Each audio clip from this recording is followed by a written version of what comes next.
ఇవాళ market closing చూస్తే కంప్లీట్‌గా ఫ్లాట్‌గా కనిపిస్తుందండి. కానీ ఈ ఫ్లాట్ క్లోజింగ్ చాలా విషయాలు మార్కెట్‌లో జరిగినవి దాచేస్తోంది. ఒక్క రోజులోనే అమెరికా ఇరాన్‌ని మళ్ళీ థ్రెట్ చేసిందండి. క్రూడ్ ఆయిల్ ఇప్పుడు చాలా పెద్ద వెపన్‌గా మారిపోబోతుంది మనకు మళ్ళీ. ఈలోపు ఇండియా గవర్నమెంట్ 2,00,000 కోట్ల వర్త్ ఆఫ్ మ్యానుఫ్యాక్చరింగ్ ఇన్సెంటివ్స్‌ని ప్రకటించడం జరిగింది. ఇక డెరివేటివ్ మార్కెట్స్‌ని కంప్లీట్‌గా మళ్ళీ రీడిజైన్ చేయడానికి సెబీ క్వైట్‌గా పనులైతే స్టార్ట్ చేసేసింది. అండ్ మరోపక్క హీరో, గవర్నమెంట్, యాథర్ వీళ్ళందరూ కూడా కలిసి ఇన్వెస్ట్మెంట్ చేస్తున్నారండి. అందరూ కూడా ఏఐ గురించి వాచ్ చేస్తూ ఉంటే స్మార్ట్ మనీ మాత్రం అట్రాక్టివ్ గా ఉన్న మరొక సెక్టార్ మీద ఇన్వెస్ట్మెంట్ చేయడం స్టార్ట్ చేస్తుంది అప్పుడే. ఇప్పుడు మనం చెప్పుకునే విషయాలు ఏవి కూడా ఒకదానికొకటి లింక్ అయితే కనిపించట్లేదు. కానీ ఒకటి గుర్తుపెట్టుకోండి, వీటిని కనుక మనం అన్ని తెలుసుకున్నాక డాట్స్ ని కనెక్ట్ చేస్తే మార్కెట్లో చాలా పెద్ద స్టోరీ అన్ఫోల్డ్ అవుతుందండి. ఇప్పుడు ప్రతి విషయాన్ని కనెక్ట్ చేయడానికి ట్రై చేద్దాం.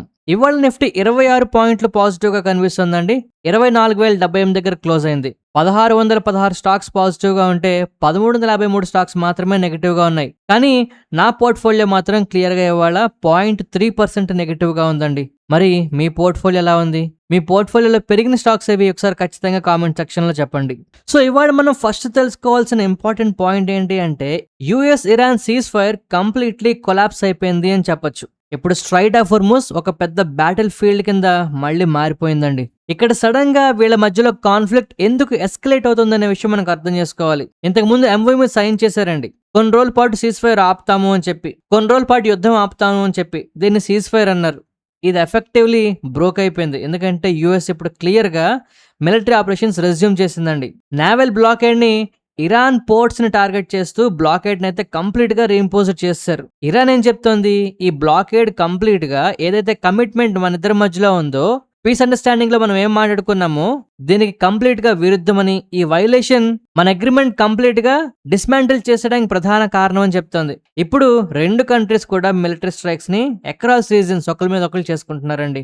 సో ఇప్పుడు ఇదంతా కూడా straight of Hormuz primary flash point అయితే అయిపోయింది. ఇరాన్ ఇప్పటికి ఈ క్షణానికి అయితే నేను వీడియో చేస్తున్న టైంకి క్లియర్ గా సిగ్నల్ అయితే ఇచ్చింది, ఇక నెగోషియేషన్స్ కి మేము రాము అని. వాషింగ్టన్ పేరెత్తే సమస్య లేదు, అసలు అమెరికాని నమ్మే ఆలోచనక మాకు లేనే లేదంటూ తెగేసి చెప్పడం జరిగింది మళ్ళీ. కానీ ఈసారి పెద్ద సమస్య ఏంటి అంటే ఈ ఫైటింగ్ అనేది అమెరికాకి ఇరాన్ కి మధ్యలో కొన్ని కొత్త ప్రాంతాలకు విస్తరిస్తోందండి. ఈసారి ఇరాన్ జోర్డాన్ వైపు వెళ్లి అటాక్ చేసింది యుఎస్ తాలూకా పొజిషన్స్ మీద. యుఎస్ లాజిస్టిక్స్ ని క్యారీ చేస్తున్నా లేదు వాటికి ఫెసిలిటీస్ ప్రొవైడ్ చేస్తున్న కువైట్ లో కూడా వీళ్ళు ఫైర్ చేశారండి. క్రూజ్ మిసైల్స్ ని ఎక్కడ కూడా వీళ్ళు విడిచిపెట్టట్లేదు. బహ్రెయిన్ లో కూడా మనకి ఇంటర్సెప్టింగ్ అనేది జరుగుతుందట ఇరాన్ తాలూకా మిసైల్స్ ని. Hundreds of military air craft ని, 20 వార్షిప్స్ ని, ఇవన్నీ కూడా యుఎస్ కి సంబంధించినవండి. ఇప్పుడు ఆల్మోస్ట్ డిప్లాయ్ జరిగిందట. అంటే క్లియర్ గా మళ్ళీ మనకి యుద్ధం పెరుగుతోంది అనడానికి ఇది ఖచ్చితమైన సిగ్నల్. డిప్లొమసీ లార్జ్ లెవెల్లో కంప్లీట్ గా ఫెయిల్ అవ్వడానికి రెడీ అవుతుంది అని అర్థం చేసుకోవచ్చు. ఐసోలేటెడ్ మిలిటరీ స్ట్రైక్స్ దగ్గర నుంచి maritime trade, global energy roots వైపు అయితే కంప్లీట్ గా యుద్ధం షిఫ్ట్ అయిపోతుందండి. దీనివల్ల స్ట్రైట్ ఆఫ్ హోర్ముజ్ ని ఇప్పుడు అందరూ కూడా కళ్ళల్లో ఒత్తులేసుకుని ఆర్పకుండా చూస్తున్నారు. ఎవరి షిప్ హిట్ అయిపోతుందో, అసలు అమెరికా వదులుతుందో వదలదో, ఇరాన్ ఏం చేస్తుందో అని చెప్పి. సో జనరల్ గా మనం ఏం చెప్పుకున్నాం, ఈ విధంగా యుద్ధం స్టార్ట్ అయితే మార్కెట్లు ఏవో కాస్త రియాక్ట్ అయ్యి మళ్ళీ సెటిల్ అయిపోతాయి అనుకున్నామండి. కానీ ఇక్కడ సమస్య ఏ విధంగా పెద్దదవుతుందో మనం తెలుసుకోవాలి. ఎందుకంటే గ్లోబల్ ఆయిల్ సప్లైస్ ని అటాక్ చేస్తామంటూ ఇరాన్ వార్నింగ్ ఇస్తుందండి. అమెరికా ఈ విధంగా మిలిటరీ ఎక్స్పాన్షన్ ఇంకా ఎక్స్టెండ్ చేస్తే మేము దానికి ఖచ్చితమైన సమాధానం ఇస్తూ కొన్ని విషయాలు అయితే చెప్పారు. ఏంటి అంటే స్ట్రైట్ ఆఫ్ హోర్ముజ్ ని కంప్లీట్ గా క్లోజ్ చేసేస్తామని, రీజనల్ గా ఉన్న ఆయిల్ ఎక్స్పోర్ట్స్ మొత్తాన్ని కనీసం ఏ ఒక్కడికి కూడా దక్కకుండా చేసేస్తామన్నారు. యుఎస్ తాలూకా ఆలీస్ అక్రాస్ గల్ఫ్ దేశాలు అన్నిటి మీద మేము దాడి చేస్తామని చెప్తున్నారండి. ఇదేం చెప్తుంది అంటే కంప్లీట్ గా యుఎస్ ఇరాన్ ఫైటింగ్ కాదండి, ఒక రీజనల్ కంట్రీస్ అన్ని కూడా యుఎస్ కి సాయం చేస్తాం అనుకున్న పార్ట్ ఆఫ్ ద కాన్ఫ్లిక్ట్ కింద తీసుకుంటామని, అందరిని అటాక్ చేసేస్తామని ఇరాన్ వార్నింగ్ ఇస్తుంది. ఇంతమందిని ఒకవేళ ఇరాన్ అటాక్ చేస్తే అమెరికా కాపాడగలదా? ఇప్పుడు అమెరికా వాళ్ళందరినీ కాపాడుతుందో లేదో తెలియదు, కానీ ప్రస్తుతానికైతే యుఎస్ మిలిటరీ యాక్షన్స్ ఖచ్చితంగా జరిగిపోతున్నాయండి. కోఆర్డినేటెడ్ వేవ్ ఆఫ్ స్ట్రైక్స్ మనకి ఖచ్చితంగా లాస్ట్ 7 hours లో మనం చూసాం. ఇరానియన్ మిసైల్ సైట్స్ ని, డ్రోన్ బేసెస్ ని, కోస్టల్ డిఫెన్స్ సిస్టమ్స్ ని, మిలిటరీ ఇన్ఫ్రాస్ట్రక్చర్స్ ని, కమర్షియల్ షిప్పింగ్ ని ఏ విధంగా అయితే ఇరాన్ అటాక్ చేస్తుందో ఆ అటాక్ చేసే ప్రతి యూనిట్ ని కూడా యుఎస్ ఇప్పుడు స్ట్రైక్ చేసేస్తుంది. అండ్ ఇక్కడ ప్రాబ్లం ఏంటంటే అమెరికా వాళ్ళు ఇప్పుడు డైరెక్ట్ గా ఇరాన్ తాలూకా only civilian nuclear power plant దగ్గరలో కూడా దాడులు చేస్తున్నారండి. మల్టిపుల్ మిలిటరీ పర్సనల్స్ ఆల్రెడీ చంపబడ్డారంటూ న్యూస్లు కూడా వస్తున్నాయి. అయితే మనం అర్థం చేసుకోవాల్సింది ఏంటంటే ఇప్పుడు అమెరికా న్యూక్లియర్ పవర్ ప్లాంట్స్ గానీ లేదు అంటే కోస్టల్ డిఫెన్స్ సిస్టమ్స్ గానీ ఇలాంటి వాటిని ఎందుకు టార్గెట్ చేస్తుంది అంటే ఈ ఫెసిలిటీస్ ని వీళ్ళు యూజ్ చేసుకుని ఇంటర్నేషనల్ షిప్పింగ్ ని త్రూ స్ట్రైట్ ఆఫ్ హోర్ముజ్ లో జరగనీయకుండా థ్రెట్ చేస్తున్నారట. దీనివల్ల ఏంటంటే కమర్షియల్ వెహికల్స్ ని అమెరికా వాళ్ళు కాపాడడానికి ఫర్దర్ గా ఇరాన్ ఇలాంటి కమర్షియల్ వెహికల్స్ ని ఎలాగైతే అటాక్ చేస్తుందో ఆ కంప్లీట్ సెట్ ఆఫ్ ఫీచర్స్ గానీ లేదు అంటే యూటిలిటీస్ గానీ అన్నిటిని పేల్చేస్తామని చెప్తున్నది. Aircrafts, drones, naval vessels ఇలాగా కనిపించిన అవకాశం ఉన్న ప్రతిదాన్ని అమెరికా యూజ్ చేసి అటాక్స్ అయితే చేసేస్తుంది ఇరాన్ మీద. ఇక్కడ అమెరికా ఇరాన్ అని మాట్లాడుకుంటే పర్వాలేదండి, కానీ మధ్యలో ట్రంప్ అనే ఒక మాట మరింత ప్రెషర్ ని పెంచుతుంది మార్కెట్ లో. ఎందుకంటే క్రిటికల్ ఇన్ఫ్రాస్ట్రక్చర్ ని కూడా మేము టార్గెట్ చేస్తాము అంటూ ట్రంప్ చేసిన ప్రకటన మార్కెట్ లో ఒకంత డీప్ సెల్లింగ్ అయితే తీసుకొచ్చింది. ఇక్కడ ట్రంప్ ఇస్తున్న అతిపెద్ద వార్నింగ్ ఏంటి అంటే ఇరాన్ కాళ్ల బేరానికైనా రావాలి, లేకపోతే మాతో నెగోషియేషన్ కైనా రావాలి, లేదు అంటే ఖచ్చితంగా నెక్స్ట్ పవర్ ప్లాంట్స్ ని బ్రిడ్జెస్ ని అటాక్ చేసేస్తాము అని వార్నింగ్ ఇచ్చారండి. మీరు కనుక గమనిస్తే నిన్న మన మార్కెట్ మధ్యాహ్నం 2 ఆ టైంలో 1 గంట ఆ టైంలో ట్రంప్ దగ్గర నుంచి వార్నింగ్ వచ్చింది మేము అటాక్ చేస్తామని. అనుకున్నట్టే వాళ్ళ రాత్రి కంటే ఇప్పటికి ఆల్రెడీ అటాక్స్ జరిగిపోయి మిలిటరీ ప్రెషర్ ని ఇనిషియేట్ చేస్తున్నాడు. Until Iran accepts the negotiations, he will continue అట. మిలిటరీ అసెట్స్ కి లేదు అంటే అమెరికా మీద అటాక్స్ చేయడానికి ఉపయోగించే సైట్స్ ఇలాంటివే కాదండి, క్రిటికల్ ఇన్ఫ్రాస్ట్రక్చర్ అంటే సాధారణ ప్రజలు వాడుకునే మామూలు ఇన్ఫ్రాస్ట్రక్చర్ కూడా ఇంపార్టెంట్ విషయాలు అన్ని కూడా వీళ్ళు బ్లాక్ చేసి పేల్ చేస్తామని చెప్పడం అనేది, ఎస్పెషల్లీ ట్రంప్ నోట్లోంచి రావడం అనేది కాస్త మార్కెట్ లో ప్రెషర్ ని తీసుకొచ్చేస్తుంది. ఎందుకంటే బ్రిడ్జెస్, పవర్ ప్లాంట్స్ చాలా ఇంపార్టెంట్ అండి. ఎకనామిక్ యాక్టివిటీ కంప్లీట్ గా ఆగిపోతుంది బ్రిడ్జెస్ గానీ లేదంటే పవర్ ప్లాంట్స్ గానీ ఆగిపోతే. సో దీనివల్ల ఇరాన్ మీద ఎకనామిక్ గా ప్రెషర్ తీసుకొద్దామని చూస్తున్నాడు ట్రంప్. కానీ ఇది ఎంత సిగ్నిఫికెంట్, నిజంగా దీనివల్ల ఇంపాక్ట్ ఉంటుందా అంటే ప్రీవియస్ అటాక్స్ కేవలం మిలిటరీ క్యాపబిలిటీస్ మీదే ఫోకస్ చేశారండి. ఇప్పుడు ఇన్ఫ్రాస్ట్రక్చర్ ని కనుక అటాక్ చేస్తే ఫర్దర్ గా ఎస్కలేషన్ ల్యాడర్ లో సీరియస్నెస్ అనేది మరో మెట్టు కాదు 10 మెట్లు ఎక్కుతుంది. జనరల్ గా యుద్ధ సమయాల్లో ఇలాగా క్రిటికల్ ఇన్ఫ్రాస్ట్రక్చర్ ని ఎవరు కూడా ధ్వంసం చేయకూడదు. ఇంటర్నేషనల్ హ్యూమనిటేరియన్ లాస్ ఇలాంటివి ప్రొహిబిట్ చేస్తుందండి. సివిలియన్ ఇన్ఫ్రాస్ట్రక్చర్ ని ఎవరు టచ్ చేయకూడదు. అలాంటి వాటిని కూడా మిలిటరీ పర్పస్ కోసం కానీ లేదు అంటే కాంట్రవర్షియల్ వేస్ లో ట్రంప్ ఇప్పుడు అటాక్ చేస్తామండం ఏ మాత్రం మంచి విషయం అయితే కాదండి. అయితే ఇవన్నీ జరుగుతాయా జరగవా పక్కన పెడితే ఇన్వెస్టర్లుగా మనం ఏం చేయాలి అంటే మనం ఆయిల్ ప్రైస్ ఒక్కదాన్ని పట్టించుకోవాలండి. మరి ఆయిల్ ప్రైసెస్ పెరుగుతాయా తగ్గుతాయా అంటే ఇరాన్ ఏం చెప్తుందో వింటే మీకు అర్థమైపోతుంది. ఇరాన్ ఊరుకుంటుంది అనుకుంటున్నారా? ఇరాన్ కూడా ఎనర్జీ ఎక్స్పోర్ట్స్ ని కంప్లీట్ గా ధ్వంసం చేసేస్తామంటున్నారు. మీరు గమనించండి, ఎనర్జీ ఎక్స్పోర్ట్స్ అంటే గల్ఫ్ దేశాల్లో ఏ దేశాలైతే ఎనర్జీ ఎక్స్పోర్ట్స్ చేస్తున్నాయో అంతటిని ధ్వంసం చేస్తాయంటున్నాయి. దీనివల్ల ఆయిల్ మార్కెట్లు హై అలర్ట్ అయితే ప్రకటించాయి. ఐఆర్జీసీ వాళ్ళు వార్న్ చేస్తున్నారండి, రీజనల్ ఎనర్జీ ఎక్స్పోర్ట్స్ అన్అవైలబుల్, ఎవ్వరికి కాదు ఏ ఒక్కడికి కూడా లేకుండా చేస్తామంటున్నారు. ఇది చాలా చాలా పెద్ద స్టేట్మెంట్. అయితే స్పెసిఫిక్ గా ఏ దేశానికి సంబంధించి కానీ ఏ రూటుకు సంబంధించి కానీ వీళ్ళు మెన్షన్ చేయకపోవడం మార్కెట్ లో ఇంకా ప్యానిక్ అయితే కనబడట్లేదు. కానీ ఖచ్చితంగా గల్ఫ్ ఎనర్జీ ఇన్ఫ్రాస్ట్రక్చర్ మీద అటాక్స్ చేస్తామనడం చాలా చాలా పెద్ద విషయం అండి. ఇది చాలా సీరియస్. ఎల్ఎన్జీ ఎక్స్పోర్ట్స్ కనుక ఆగిపోయాయంటే పాకిస్తాన్ లాంటి దేశం అడుక్కు తినాలి ఇంకా. సో జియో పొలిటికల్ రిస్క్ అనేది మళ్ళీ ఎస్పెషల్లీ క్రూడ్ ఆయిల్ విషయంలో పెరిగిపోతుందని మార్కెట్ లో అప్పుడే ఊహాగానాలు పెరిగిపోతున్నాయండి. దీనివల్ల ఇంచుమించుగా బ్రెంట్ క్రూడ్ ఆల్మోస్ట్ 15% పెరిగిందండి రీసెంట్ టైమ్స్ లో. ఓవరాల్ గా మనకి క్రూడ్ ఆయిల్ ప్రైసెస్ $85 రీచ్ అయిపోతుంది. ఇన్ని రోజులు ఇన్ని విధాలుగా అమెరికా ఇరాన్ ని అటాక్ చేసి ఇబ్బంది పెడుతున్నా స్టిల్ ఇంకా అమెరికాకి తలనొప్పిగానే ఉంటుందండి ఇరాన్. కారణం ఏంటో తెలుసా? షాడో ఫ్లీట్ అంటారు. అమెరికాకి బిగ్గెస్ట్ ప్రాబ్లం అయిపోతుందండి ఇది. దీనివల్లే అమెరికా ఇంకా స్టిల్ ఇప్పటికీ కూడా చాలా ఆలోచిస్తుంది అసలు ఈ షాడో ఫ్లీట్ అంటే ఏంటి. ఇరాన్ వాళ్ళు ఏం చేస్తున్నారు అంటే ఆ షిప్స్ తాలూకా కార్గో షిప్స్ తాలూకా ఆరిజిన్ తెలియకుండా మల్టిపుల్ ఓనర్షిప్ స్ట్రక్చర్స్ ని, ఫ్లాగ్ చేంజెస్ ని ఒక పద్ధతిలో వాడుతూ కార్గో తాలూకా ఒరిజినల్ డాక్యుమెంట్స్ ని కానీ లేదంటే ఒరిజినల్ ఓనర్స్ ని కానీ బయటికి రానికుండా దాచేస్తుందండి. దీనివల్ల ఏమవుతుందంటే షిప్స్ ఫ్రీక్వెంట్ గా ట్రాకింగ్ సిస్టమ్ ని డిజేబుల్ చేసేస్తూ ట్రాన్స్పాండర్స్ ని చేంజ్ చేసేస్తూ వాళ్ళ తాలూకా ఐడెంటిటీస్ ని చేంజ్ చేసేస్తున్నారు అనమాట. దీనివల్ల ఏంటి అంటే ఇరాన్ అమెరికా కంట పడకుండా షిప్పులను నడిపేస్తుంది. ఇక్కడ అమెరికాకి ఇదే ప్రధాన సమస్యగా మారిపోతుందండి. యుఎస్ బ్లాకేడ్ పెట్టింది, ఇరాన్ పోర్ట్స్ ని టార్గెట్ చేస్తుంది. కానీ వీళ్ళు ఏం చేస్తున్నారు, కేవలం ఇరాన్ షిప్పింగ్ ఇన్ఫ్రాస్ట్రక్చర్ ని, ఇరాన్ తాలూకా బోట్స్ ని, ఇరాన్ తాలూకా వెజల్స్ ని మాత్రమే వీళ్ళు టార్గెట్ చేస్తున్నారండి. ఈ షాడో ఫ్లీట్ వల్ల ఏమవుతుంది అంటే అమెరికా ఎంత కష్టపడి పెట్టినా ఫలితం లేకుండా పోతుంది. ఇరాన్ తాలూకా ఆయిల్ బయటకు వెళ్ళిపోతుందండి జాగ్రత్తగా. సో ఇందాక మనం చెప్పుకున్నాం కదా, అమెరికా మళ్ళీ అటాక్ చేస్తుందని, లేదంటే ఇరాన్ మళ్ళీ గల్ఫ్ ఆయిల్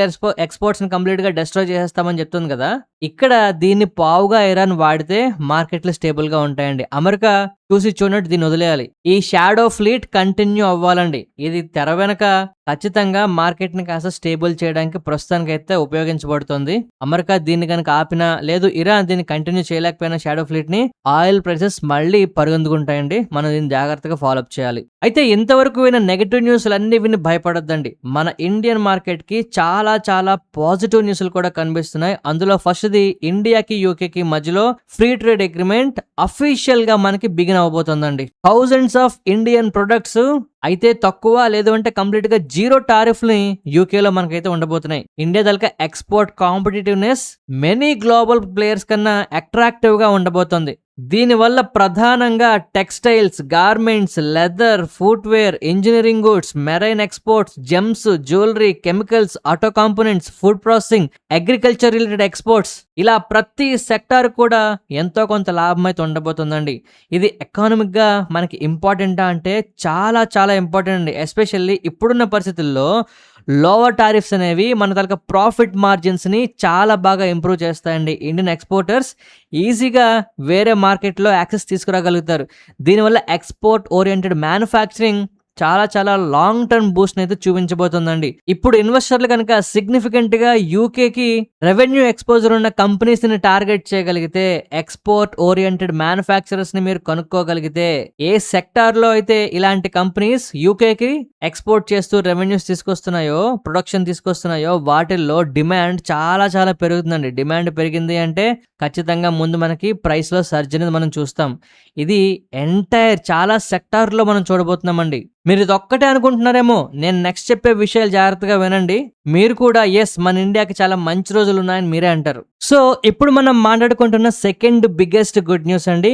మన గవర్నమెంట్ వాళ్ళు మ్యాసివ్ మ్యానుఫ్యాక్చరింగ్ పుష్ ని ఎస్పెషల్లీ ఎలక్ట్రానిక్స్ కి ఇస్తున్నాము అని చెప్పి అనౌన్స్ చేశారండి. ఇది ఇండియాకి నెక్స్ట్ గ్రోత్ ఇంజిన్ గా మారబోతోంది. 62,500 కోట్ల మొబైల్ మ్యానుఫ్యాక్చరింగ్ స్కీమ్ ని గవర్నమెంట్ అయితే అప్రూవ్ చేసిందండి. సైమల్టేనియస్ గా ISM2 ఇంచుమించుగా 1.28 లక్షల కోట్లు అప్రూవ్ చేసిందండి. ఇండియా తలక సెమీ కండక్టర్ ఎకో సిస్టమ్ ని ఇంప్రూవ్ చేయడానికి. అంటే ఈ రెండు కలిపితే ప్రెసెంట్ ఇండియాలోనే biggest and largest electronics manufacturing push అయితే జరుగుతున్నట్టు మనం అర్థం చేసుకోవచ్చు. ఇది FY27 నుంచి FY31 వరకు, అంటే 5 సంవత్సరాల పాటు మనకి ఇది ఉండబోతుందండి.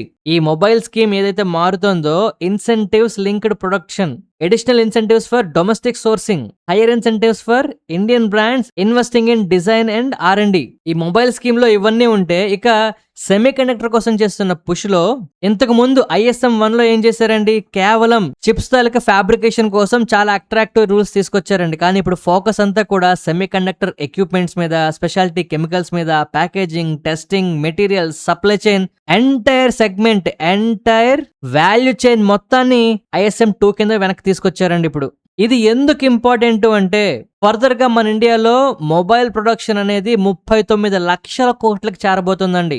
దీంట్లో టార్గెట్ గా స్ట్రాంగర్ ఎక్స్పోర్ట్స్ ని, ఇంపోర్ట్ తలక డిపెండెన్స్ ని తగ్గించుకోవడానికి, హై స్కిల్డ్ జాబ్స్ ని తీసుకురావడానికి కంప్లీట్ ఎలక్ట్రానిక్స్ ఎకో సిస్టమ్ ని మనం మెయింటైన్ చేయబోతున్నామండి. ఇది ఇవాళ మీకు వినడానికి అబ్బో ఎప్పుడు వింటున్న న్యూస్ లాగా అనిపించవచ్చు. జనరల్ గా స్టాక్ మార్కెట్ లో కొత్తగా ఉన్న వాళ్ళకైతే ఇదో రూల్ ఏదో అనుకుంటారండి. కానీ బట్ చెప్పేది వినండి, దీని మీద మనం డెడికేటెడ్ గా కంప్లీట్ ఒక వీడియో చేసుకోవాల్సినంత న్యూస్ అయితే ఉందండి ఇది. అయితే ఇందులో ఉన్న స్టాక్స్, బెనిఫిట్ అయ్యే సెక్టార్స్ ఇప్పటి వరకు మనం చెప్పి విసిగిపోయి కూడా ఉన్నాం. సో అందువల్ల ఏంటి అంటే, కమింగ్ డేస్ లో 1 by 1 ఒక్కొక్క దాని గురించి అవకాశం ఉన్నప్పుడల్లా డిస్కస్ చేస్తానండి. జస్ట్ మీరు సింపుల్‌గా వీడియో వచ్చిన తర్వాత ఈ ఐఎస్ఎం 2 కింద గాని, లేదంటే మొబైల్ స్కీమ్ కింద గాని ఏ స్టాక్స్ గురించి మాట్లాడతామో ఫాలో అప్ చేస్తే సరిపోతుంది. ఈ పాటికి సగం నేమ్స్ మీకు తెలిసే ఉంటాయండి.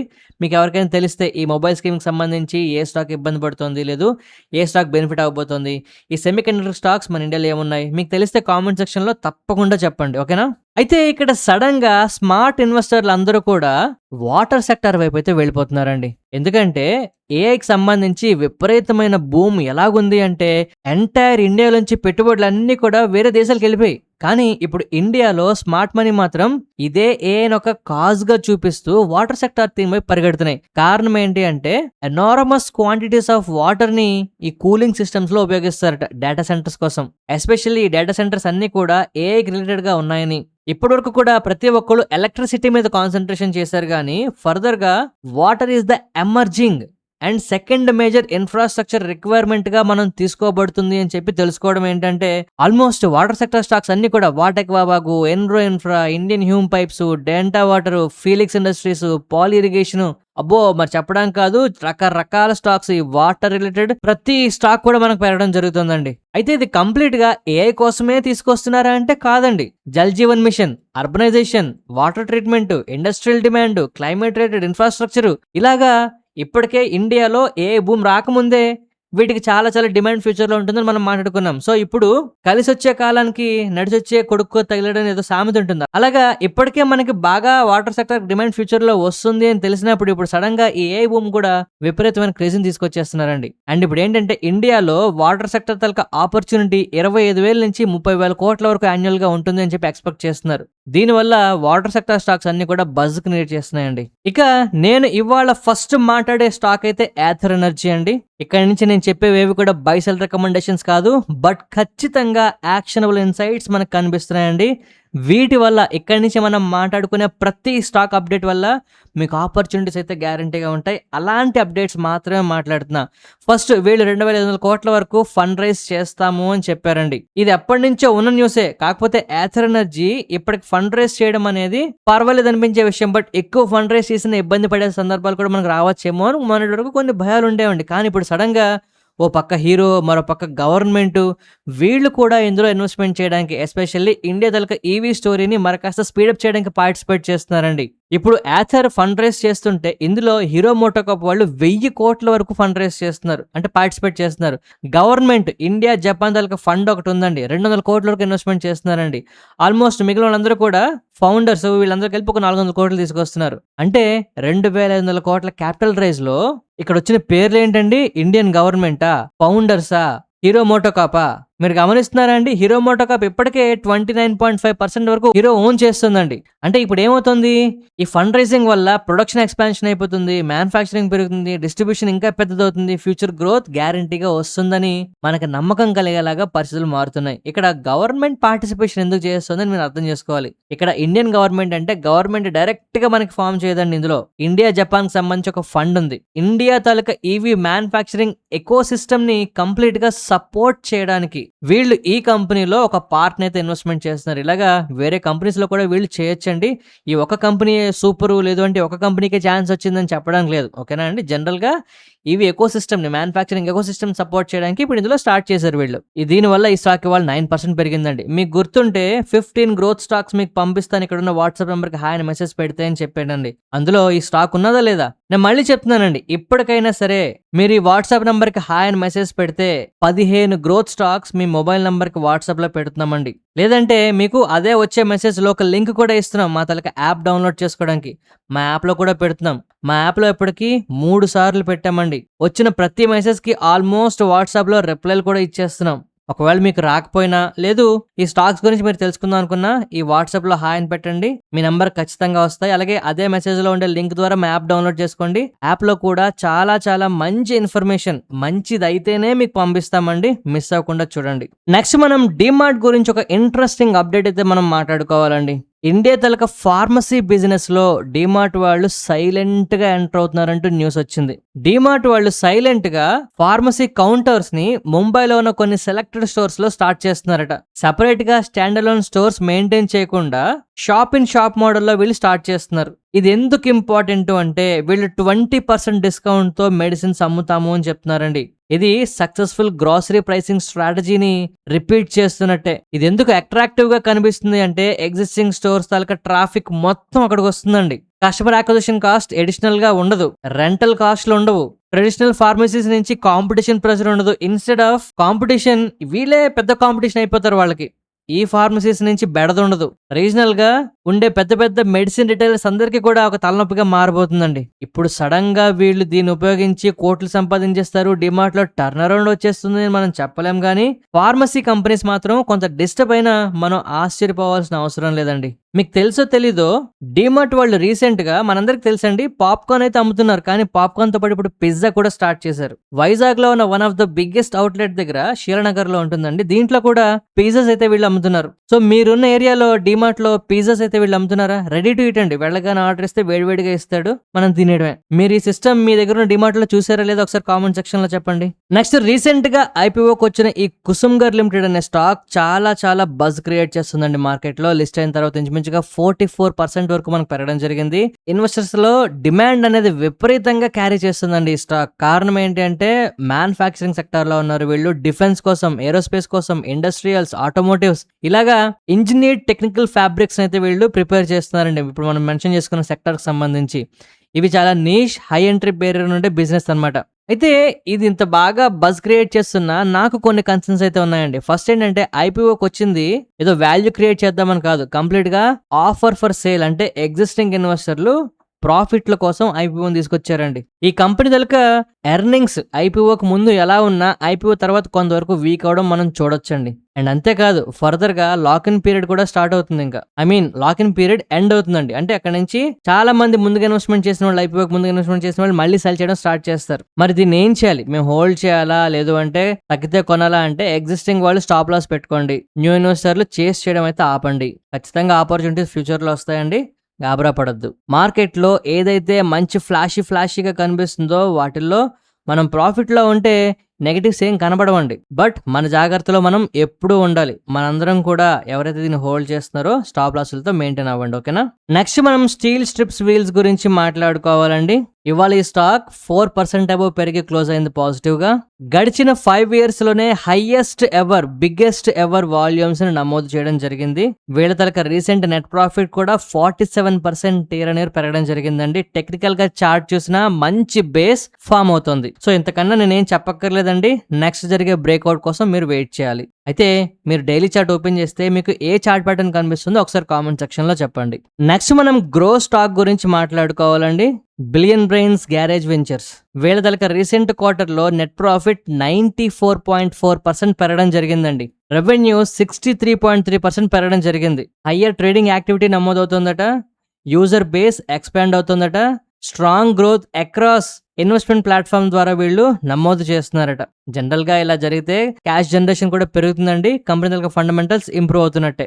ఈ టైంలో మార్కెట్ లో రికవరీ మనం చూసి గ్లోబల్ గా జియో పాలిటిక్స్ కొంత సెటిల్ అయ్యి క్రూడ్ ఆయిల్ ప్రైసెస్ కొంత తగ్గాయి అనుకోండి, ఈ స్టాక్ ఇంకా పెరగడానికి అవకాశం ఉంటుంది. Let's hope for the best. Next మనం జమ్మూ అండ్ కాశ్మీర్ బ్యాంక్ గురించి మాట్లాడుకోవాలండి. సీరియస్ గా ఒక క్వశ్చన్ అడుగుతానండి, మీలో ఎంత మంది ఈ స్టాక్ ని గడిచిన 4 నెలల్లో క్యాప్చర్ చేశారండి? రీసెంట్ టైమ్స్ లో ఈ స్టాక్ చాలా బాగా పెరిగిందండి. ఈ జమ్మూ అండ్ కాశ్మీర్ బ్యాంక్ ని 60 రూపాయల దగ్గర, 70 రూపాయల దగ్గర ఉన్నప్పుడు మనం చాలా సార్లు మాట్లాడుకున్నాం. కరోనా టైం అయిపోయిన తర్వాత కరోనా టైంలో దీని వాల్యుయేషన్ గురించి మాట్లాడుతూ ఓవరాల్ గా పబ్లిక్ సెక్టార్ బ్యాంక్స్ లో చాలా చాలా పెద్ద అవకాశం వస్తుందంటూ చెప్పుకున్నామండి. ఆ తర్వాత కొన్ని పెరిగాయి, కొన్ని స్టాగ్నెంట్ గా ఉండిపోయి, బట్ ఇప్పుడు మళ్ళీ మాట్లాడుకునే టైం వచ్చిందండి. జమ్మూ అండ్ కాశ్మీర్ బ్యాంక్ తనకి డైలీ చార్ట్ ఓపెన్ చేసి చూడండి, కళ్ళు తిరుగుతాయి మీకు. నెక్స్ట్ మనం బెల్ రైజ్ ఇండస్ట్రీస్ గురించి మాట్లాడుకోవాలండి. కంటిన్యూస్ గా బెల్ మోగుతూనే ఉంది ఈ కంపెనీకి. వీళ్ళకి మళ్ళీ 1,200 కోట్ల వర్త్ ఆఫ్ ఫండ్ రైజింగ్ కి బోర్డ్ ఆఫ్ డైరెక్టర్స్ అప్రూవల్ అయితే తీసుకొచ్చారండి. 230 రూపాయల దగ్గర అయితే ఈ ఫండ్ రైజ్ జరుగుతుంది క్యూఐపి.